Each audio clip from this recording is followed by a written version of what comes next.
Ok, papa. Vous n'êtes pas sérieux, monsieur. Vous n'êtes pas sérieux. Oh, sécurité, président. Oh, sécurité, oh, sécurité, président. Oh, sécurité, même méthode avec Félix. On comprend que Félix n'a aucun pouvoir, état de droit est athée. À bout portant, militaire la mission est décidé. Le président lui matin fait une opinion et Toboki. Mais il m'a preuve vivante. Mais retenez, soit qui pour autant la Nicolas va canter dans la mission. Pour autant la Congo et au Cameroun, pour la dignité à Congolais, pour le respect et l'intégrité territoriale du Congo. Que vive le Congo. N'est-ce pas possible? État de droit là-bas. État de droit sanguinaire. C'est que Félix a instauré. Hier, on a un loco. On a s'il vous plaît, monsieur, si je dois dormir ici, je dormirai là. Vous n'êtes pas arrêté. Non, non, non. Mais vous ne pouvez pas m'arrêter. Nous ne pouvons pas le faire. Vous ne pouvez pas le faire. Je ne suis pas arrêté. C'est pas un lieu de refuge. Non, ce n'est pas un lieu de refuge. C'est un lieu pour qu'on répare ma voiture.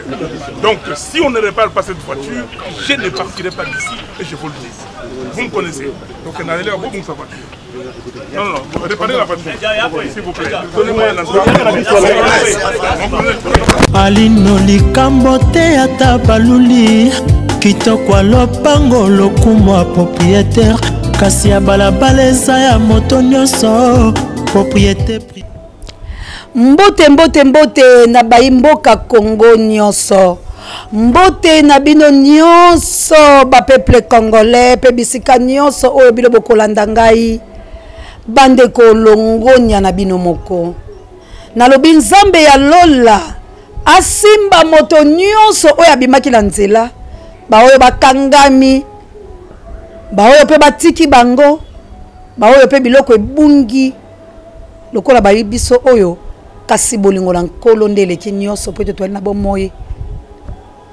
Vraiment merci encore une fois la caméraman nanga edete nanga Trésor Mandala po ete bakangi akei pone kolo pasi nzala minyoko albeza pone kolo peto bundi batiki ye nzambe ya lola azwa lokumu bato ya boye sengeli bosungaka bandeko nanga. Merci encore une fois na Martin Fayulu m'a dit du président Eli. Merci na mfumo boala mfumo muzitu. Pe merci na bato nyonso po ete na kotanga bakombote bandeko nangai.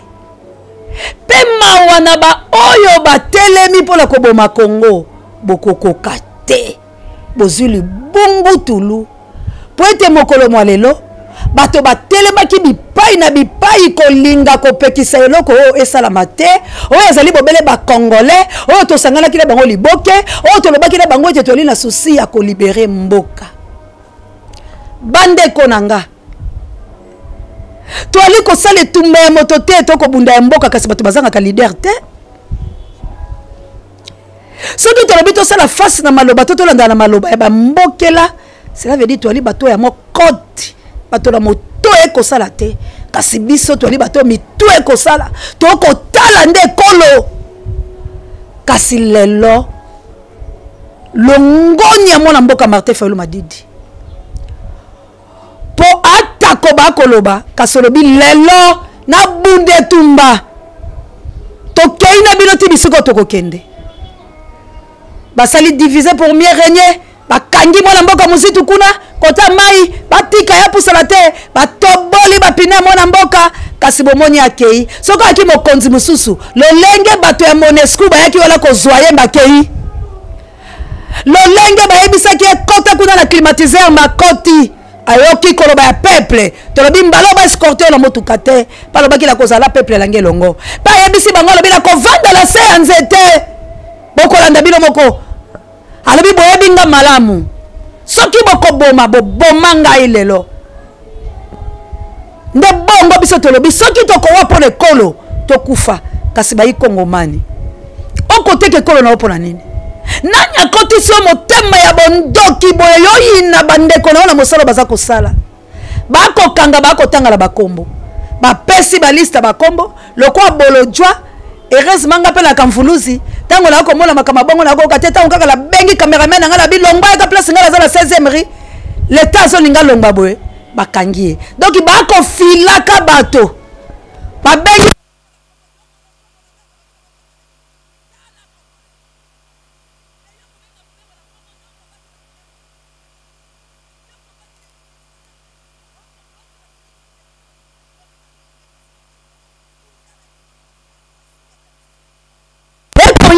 la partie au pouvoir pour ba comment la malamu réalité mais tango yo mona mboka to ko libérer mboka yo bundela kanani olingi nani apeso panga oyo kolia Kongo nde ko pesa biso misolo Kongo nde ko bikisa biso minéraux ya biso soki bateki to ko zwa mbongo na utai koloba plus de 24 000 conteneurs oyo uti ko bima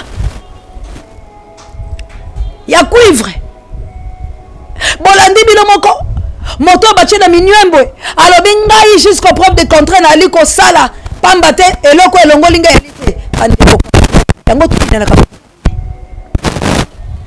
marche na biso ya lelo ezali récite mpo monde entier momiba bamoni yango mokili momiba bamoni ete balatisi badote bapolisi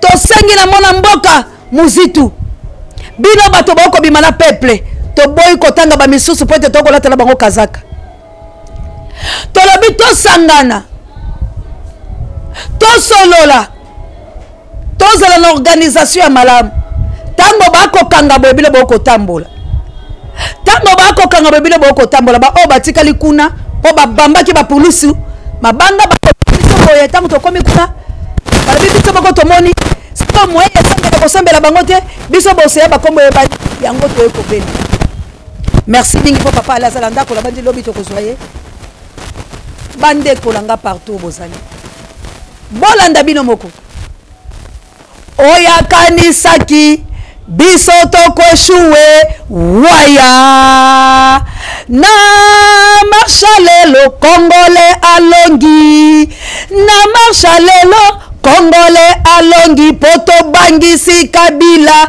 to bangisi Félix bango ba échoué waya merci beaucoup boti na basoda ya Kabeni ok papa vous n'êtes pas sérieux monsieur vous n'êtes pas sérieux allez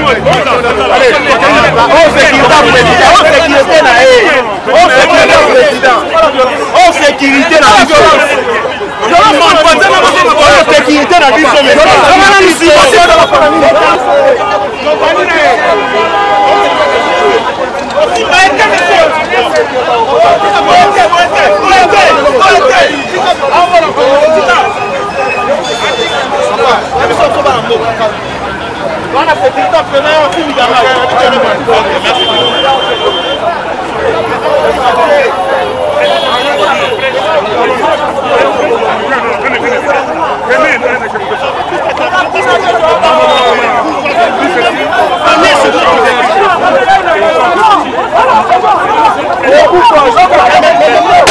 C'est mon chef, c'est mon chef. On va arriver. Si on me tue pour le Congo, c'est pas grave. Lumumba est mort, non? Lumumba est mort. Donc si vous voulez le tuer, non. Moi j'ai dit ceci. Vous êtes un homme politique. Nous ne pouvons pas accepter. Ça, c'est quelle manière de se faire? On a commencé depuis Kingasani. C'est un désordre. On a commencé depuis Kingasani. Allons-y chez vous. On avance. Non, on ne peut pas aller avec vous à la police. On avance. Je sais ce que j'ai dit. Non, on avance. On avance. Qu'est-ce que vous voulez maintenant? On avance. Non, c'est empoisonné. Je ne sors pas de cette voiture. Dans ce cas-là, on cherche un poids d'eau. On arrange les voies de la voiture. Je ne sortirai pas de cette voiture. Non, non. Vous avez besoin de ça. Vous voulez faire le mal au Congo. Ok? Vous voulez faire le mal le Congo. Pourquoi les autres vous demandez, pourquoi vous encadrez les autres? Pourquoi vous ne m'encadrez pas? Pourquoi vous encadrez les autres?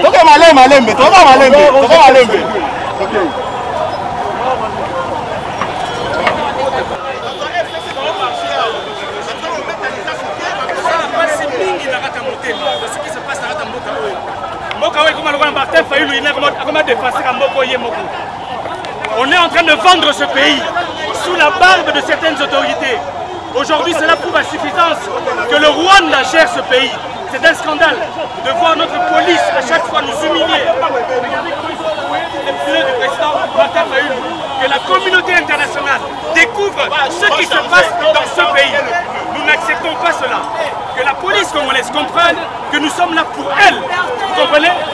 Nous voulons un pays uni et indivisible, comme l'a laissé le président Maréchal Mobutu Sese Seko. Voilà, c'est la Rwandais.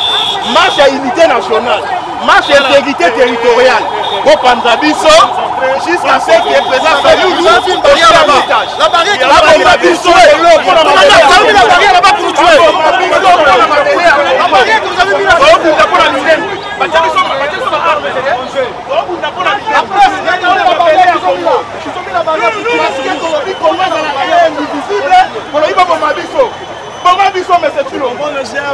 On défend les Rwandais dans 80 ans.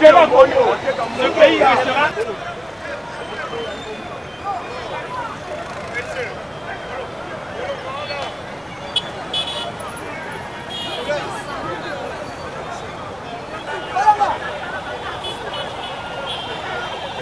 Lolo.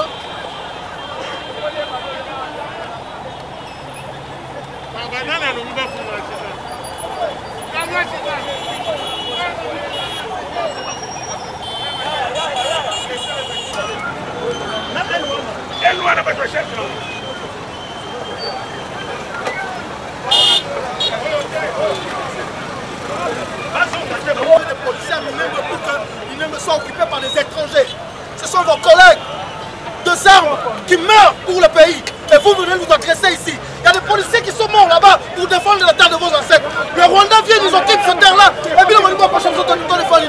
Ceux qui sont morts là-bas ne sont pas des Congolais. Ce sont des policiers congolais comme vous. C'est quoi cette affaire? Les Alaratés, trop c'est trop. Ils sont pas sur ton retiens les mains. Ils sont pas sur ma soldats, je vais souffrir. Apalobi ne touche pas mon roi. Il n'y a pas de Congo sans Minembwe. Il n'y a pas de Congo sans Minembwe. Écoutez, nous sommes ici aujourd'hui pour défendre la terre de nos ancêtres. Et nous ne pouvons pas comprendre que ceux qui te disent congolais puissent nous envoyer toutes les unités de la police de la ville. Nous ne savons même pas si ces policiers-là sont des infiltrés du sang de Congolais pour nous menacer. Le véhicule du président, regardez cette violence. Ils ont troué tous les pneus et ils nous empêchent de défendre la terre de nos ancêtres. De toutes les façons, nous sommes prêts à tout. Nous sommes nous peuplerons au soleil, nous assurerons la grandeur. Quand toujours du soleil, jour sacré sont les témoins, jour sacré des limotés, serment des limotés, que nous légons à notre postérité pour toujours. Pas de Congo, pas la Congo.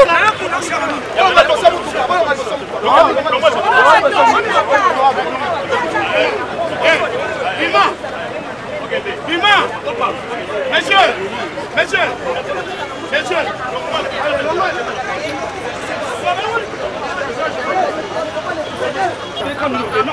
Mais là, pour cette chose, mais il n'a pas le droit de dire ça.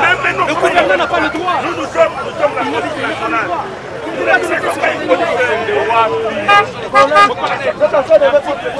Nous faisons le nôtre.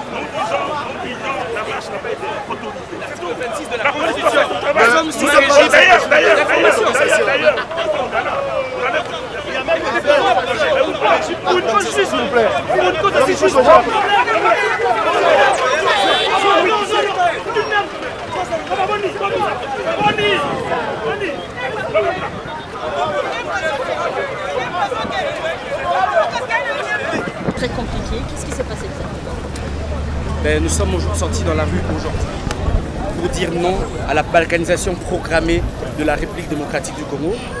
Nous avons informé les autorités administratives de cette marche pacifique initiée par le président élu Martin Fayoulou Madidi, comme le veut l'article 26 de notre Constitution.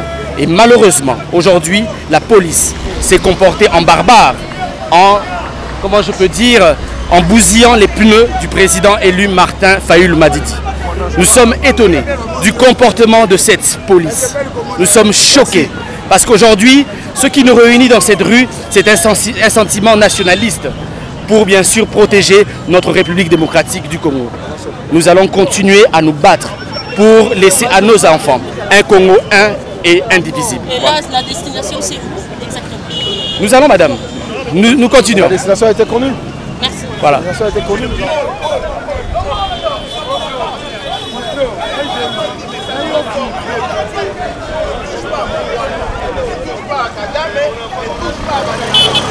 Le peuple congolais, on a continué les combats par rapport aux Congolais. Donc, on va mettre un massage pour continuer au temps. Merci beaucoup.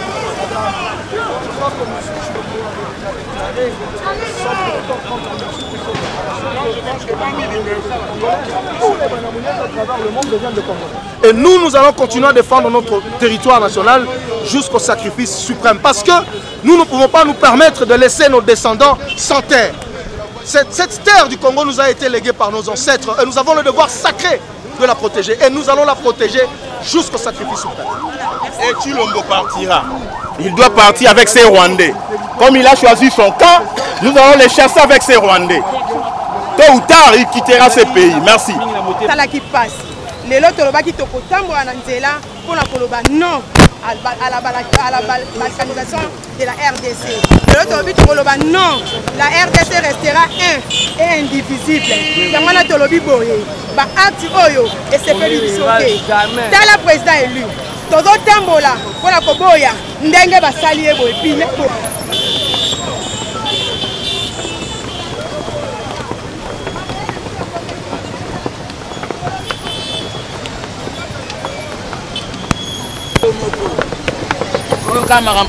Congo.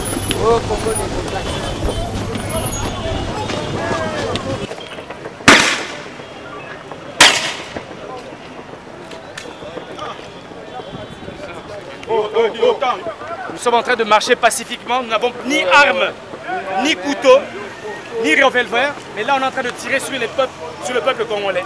La police est au Rwanda, bazomona yango te, bazomona na te. Mais pour un intérêt en Mboka, tozo boudela, bazo beta ba gaz. Mais faut pas beta ngona Rwanda.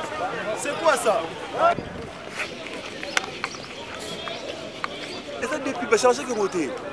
Na réalité fort. J'ai bien que les marche ça. Ngai na fana na merde, na tikela ba pile ba charge, na biso ko bien pour charge, ba charge na côté image mais ben interview na côté de émotion de souke.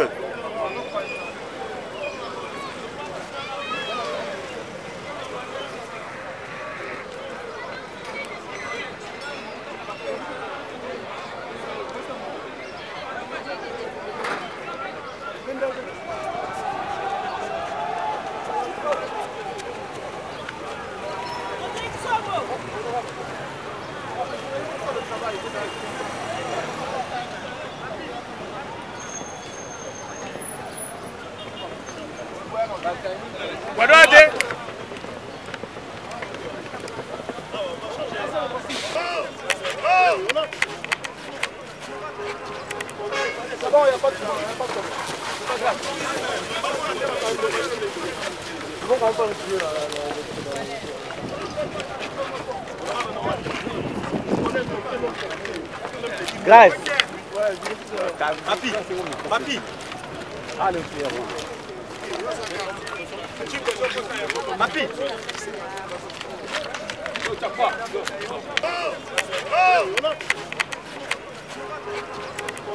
C'est bon, il n'y a pas de problème. C'est pas grave. Ils vont quand même pas le tuer là.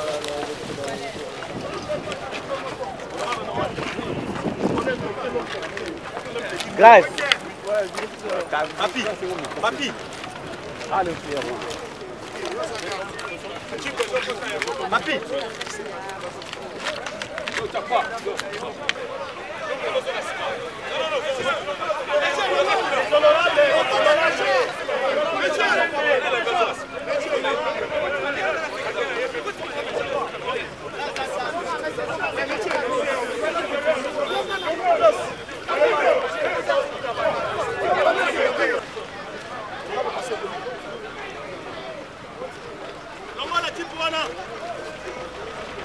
Allez avancer.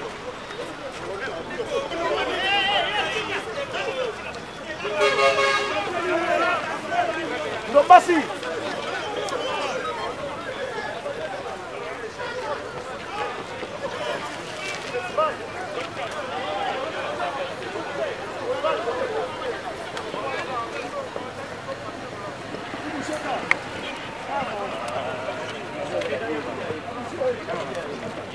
Combattre de la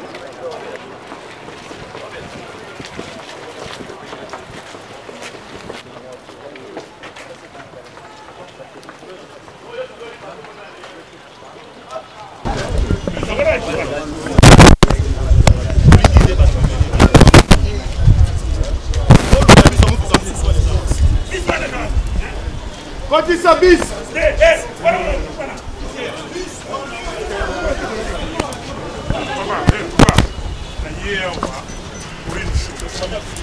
Il est où les commandants? Mon commandant. Voilà, vous êtes respecté. Je vous respecte. Parce que les lieux où on a dit, les lieux où on a dit, na hier wapona eloko moko na kozonga epai na ngai na kovanda ti bokobongisa babune. S'il vous plaît, monsieur, si je dois dormir ici, je dormirai là. Vous n'êtes pas arrêté. Non, non, non. Mais vous ne pouvez pas m'arrêter. Nous ne pouvons pas le faire. Vous ne pouvez pas le faire. Je ne suis pas arrêté. C'est pas un lieu de refuge. Non, ce n'est pas un lieu de refuge, c'est un lieu pour qu'on répare ma voiture. Donc, si on ne répare pas cette voiture, je ne partirai pas d'ici et je vous le dis. Vous me connaissez. Donc, on allait à vous sa voiture. Non, non, vous réparez la voiture. S'il vous plaît. Donnez-moi un instant.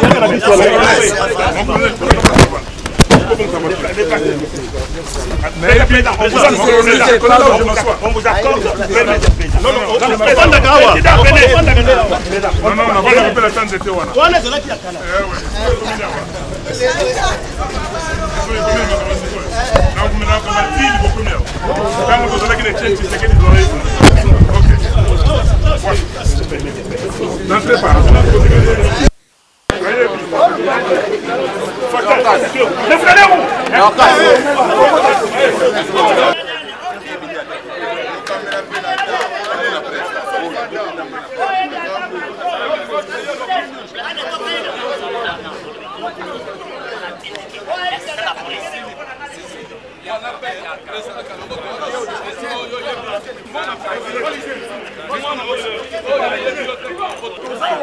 Et puis ton base na bino to bimande so misimo bola.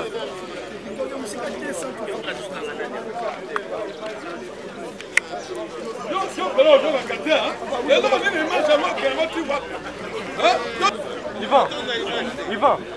Pardon. Pardon? Allez, comment la dit quoi là? Comment la dit quoi?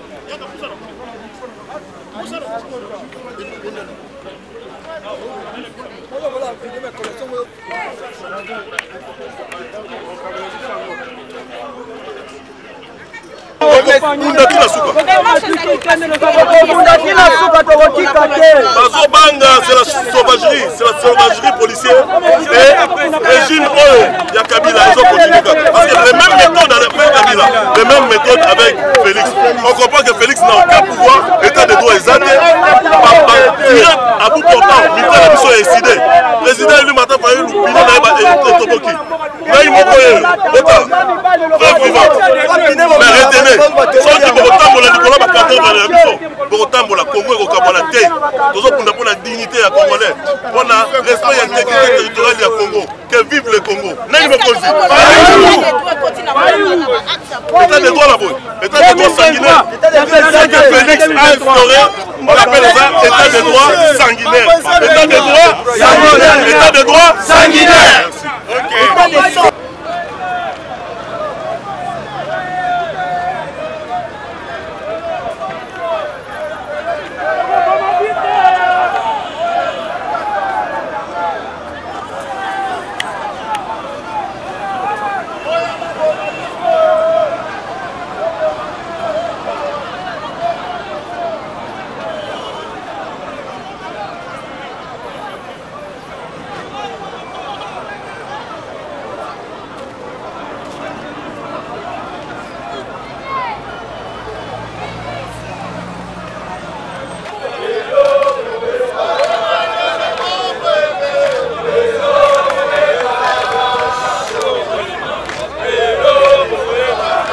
malino likambo te ata baluli kitoko lopango lokumu propriétaire kasi ya balabala eza ya moto nyonso propriété